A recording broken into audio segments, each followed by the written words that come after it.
Hi, everyone. How are you? Uh, I am well here, and I hope you're all doing well. And I'm just thinking, because I was doing the lesson with the children on Monday, that Lent is next week. I just can't believe it. And it's going to be interesting because uh, Ash Wednesdays, as you know, is the same day as Valentine's Day. And I don't know how that's going to work in the church, which way people are going to lean. But my hope when I speak with the children next week on Monday, teach them that I will help make a connection between Ash Wednesday and Valentine's Day. And that the reason we do things uh, during Lent and why it's a special time really is born out of the whole idea of love. So just I'm trying to think that through, and I want to make that connection. It's very rarely that this happens, that Valentine's Day is the same day as Ash Wednesday. So it's all act of love at the end of the day because God is love. That's who we learn about and we pray to and have a relationship with. So I just would think that would be a little good idea, if I can kind of, oh, you can do it as well, kind of make those connections. So this week, we talked about the gospel this coming Sunday, which is about Jesus healing the leper. And we've talked about leprosy before, and I had shown them when I had been in Assisi where Francis, ministered to the lepers and the fact that he kissed one. And, uh, for me, that was a challenge to even think of that idea of doing that, putting yourself out on the line so much.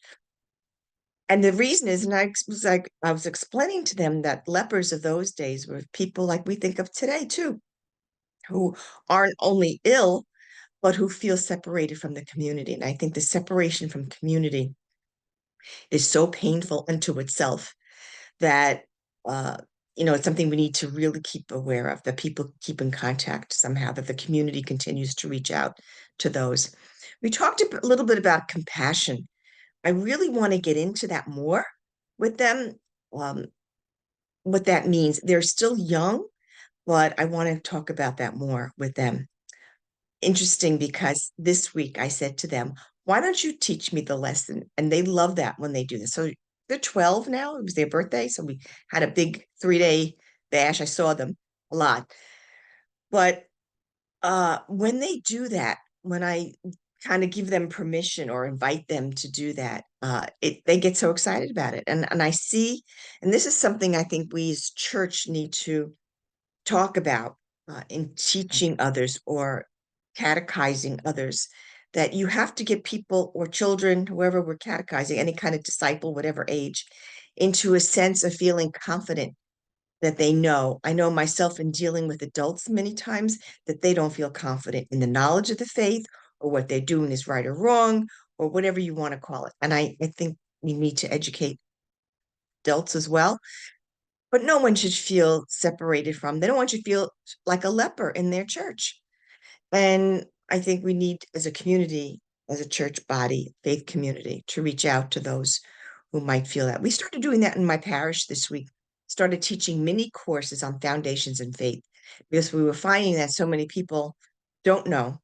I taught the Bible last week. My son did one on prayer, and we're having another one on the communion of saints and the Eucharist. So just to bring adults back, and even if they were taught this somewhere along the line, we need to relearn it again as adults. Our approaches are different. We've been through more in life, and we need to, uh, I think, be taught and look at that again and revisit all of those things. It shouldn't stay at a second grade level. So that was our lesson. And the kids, they chose a song and they were very excited about that. And I'm going to give them more responsibility. And they're at an age, and I believe after these 3 years being together with doing this, they're pretty knowledgeable.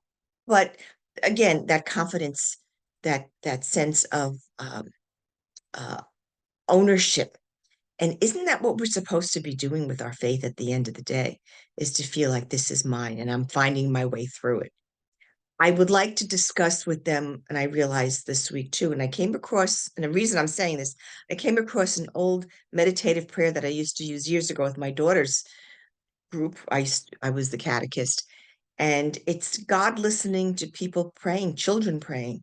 So I'm going to going to use that on Monday with the children as a meditation, but I'm going to also hook it up as a link in the gospel summary that I do every week. So if you'd like to use it, it will be there. You'll be able to find it on that link with those gospels. When I do the gospel summaries each week, it'll be posted next week. So you're more than welcome to use that just to kind of get them into the sense of prayer. They know what it is. They pray. They're praying for the others. But now it's time, I believe, sensing them where they are at is that they need to do more meditative prayer and how really to listen how God speaks to us. So I will post that definitely next week on that as a link on the summary of the gospel that you find on the pages. Um, the one thing that we did this 2 weeks ago, which is exciting, and it's another form of learning, is by doing and by giving and by serving others. In my parish, we do annually a packathon for those residents in Haiti, and we pack food, we pack meals, and there's about 250 people at a clip at a session. There's 2 sessions and we packed 60,000 meals for people in Haiti. And it's, taken down to like the Carolinas, and from there they go on barges to get to Haiti, boats or whatever. But this was the first year I invited these kids that I'm teaching, my little disciples, and then their whole family wanted to come. So their siblings, their parents were there as well. And there's something about doing that. And it's easy work, but it's being in a community where you're serving others. And they saw a video on what it's like to live, so these people are so impoverished. If they can get a meal, and we here can be so we're not really um they're really dying from hunger. So for them to feel a part of doing something bigger than themselves, and especially at this age, when they're starting adolescence and through adolescence and young adults, that's their strong part. And that's their strength. That's where they find God in many ways. So that was a wonderful thing. And I say that because if anything is going on that you see that you could participate in or volunteer with, take them with you. Let them be with you. Let them see how that works. Don't wait for confirmation, put their 20 hours in or whatever they have to do. But start teaching them young to go and do some good and serve others, those who have less than ourselves. Uh, so again, compassion. We're going to revisit that, and we're going to be talking about like we talked about the leper and how people feel, so as I said before, really removed from their community. For them to kind of let that sink in and bring that up, as often as we can, and let them think about people. I may have them do a little extra work to look at pictures or whatever of people, and they've done this once before, but who they think who are the marginalized in our world, and how we can help them. So they're getting older; they're able to do that. So I'm going to let them do more teaching. It gives them a position. I think um, they feel important, but I trust them.